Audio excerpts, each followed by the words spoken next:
jump into today's video, be sure to scoop up something to munch on at rrgsnacks.com, our online concession stand that has an assortment of beef and bacon jerky, butter toffee peanuts, and three-wheel motion popcorn. After her divorce from Ike Turner was finalized in 1978, I thought he was the ugliest person I'd ever seen. It took Tina Turner several years to heal from the effects of that toxic relationship and her childhood trauma. And then in 1986, the Tennessee native met 30-year-old Erwin Bach, a music executive for EMI Records. Erwin was assigned to pick up 47-year-old Tina from a German airport before her concert. Tina told Oprah's Next Chapter that it was an instant connection, and she thought he had the prettiest face. She added, "My heart went ba-boom. It means that a soul has met. My hands were shaking." He was only 3 years older than her eldest son, but that didn't bother Tina at all. He was so different, laid back, comfortable, and unpretentious, and she was intrigued. As for Erwin, he said in a documentary that it wasn't an instant love connection for him. Since he was on the job at the time, he was just focused on getting Tina to her destination. But not long after their brief encounter, someone told him that Tina was interested in him, so he and Tina connected, and he flew out to meet her in Nashville. Following that visit, Tina invited him to meet her out on the West Coast, and she decided it was time to kick things up a notch. She told him, "When you get to California, I want you to make love to me." Because I did. But Tina, who says that to somebody? You say it if you feel it. Their relationship took off from there. Erwin said in a documentary that they had an electrical charge between them, and even when they were apart for brief moments, he could still feel her presence in his heart. Around the time of her 50th birthday in 1989, he proposed, but Tina was unable to give him an answer. Not only was she unsure if he was really committed to her, but she thought marriage equaled control and ownership, and she didn't want to go through that again. They continued on with their relationship, and she was constantly asked why she and Erwin hadn't tied the knot. Tina told Oprah Winfrey that she had love, she had a good life, and she didn't need or want to interfere with that. She added, "What would marriage give me that I don't already have? Marriage would be about pleasing the public. Why do I need to please the public if I'm already pleased?" In 1995, they moved to Switzerland and eventually purchased a villa in the south of France. Things with Erwin were better than ever. They were enjoying their leisurely European lifestyle, filled with bicycle rides and homemade dishes whipped up by Erwin. Even though they hadn't walked down the aisle, they considered themselves married. Erwin said, "Some people need that security thing, but I think if you're internally happy with your partner, you don't need symbols." Tina told the Sun Sentinel that despite their nearly 2-decade age gap, Erwin was very mature and had a conservative mind, which brought a lot of balance to their relationship. But Erwin made it clear to CBS News that Tina was the boss of their relationship. And with that came a lifestyle that satisfied all of her desires.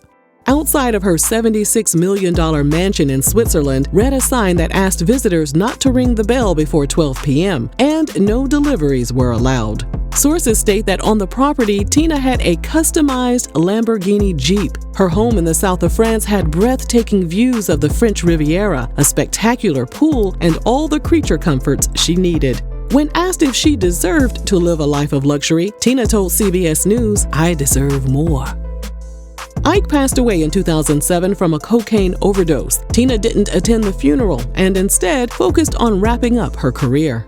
In 2009, she decided she had done it all. With all of the awards and accolades she had received, she was ready to walk away and enjoy her title as the Queen of Rock and Roll. And besides, she needed an extended break. She told Oprah, "No one knew how tired I was of singing and dancing. It's work." So she retired.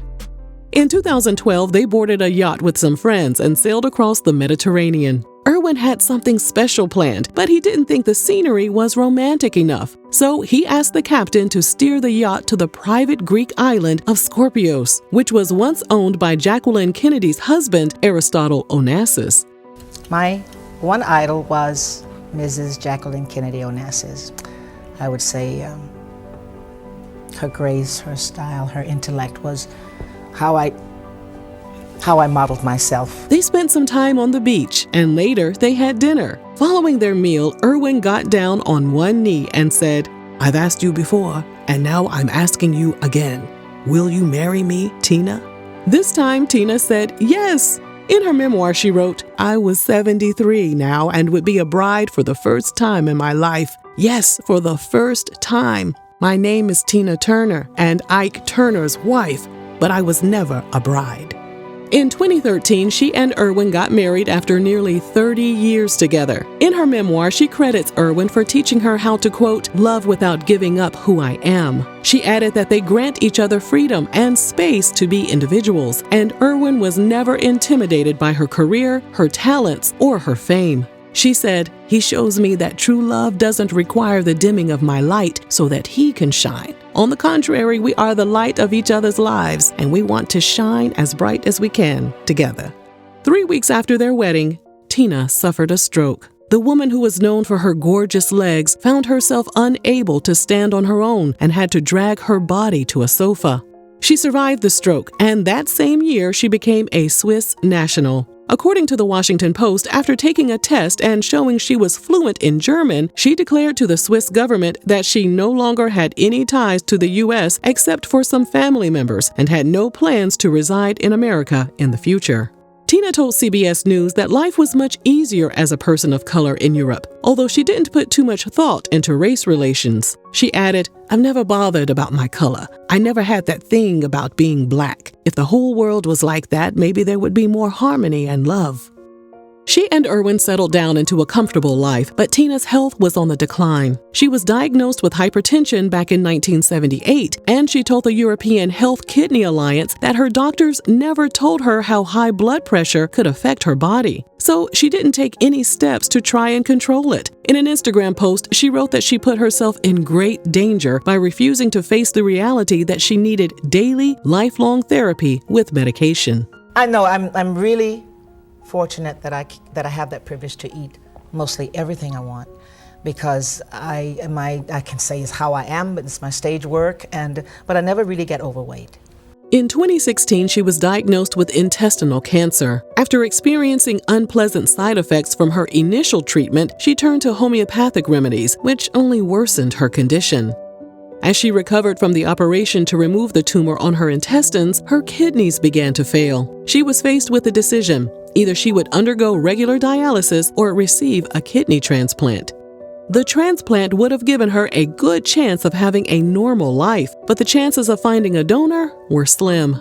In her memoir, Tina wrote that the consequences of her ignorance regarding her health turned into a life or death matter. As she struggled with guilt, she considered ending her life with the aid of an attending physician, which is legal in Switzerland under certain circumstances. But then Erwin stepped in. In her memoir, she wrote that Erwin told her he didn't want to lose her because he didn't want to have another woman in his life.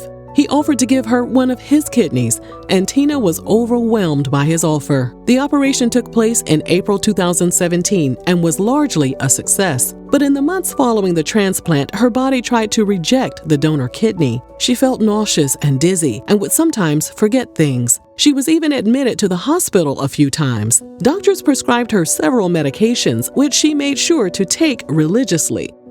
In 2018, Tina's son, Craig, whom she shared with Raymond Hill but was later adopted by Ike, took his life at the age of 59. In a Twitter post of her and her family scattering his ashes off the coast of California, Tina called it her saddest moment as a mother.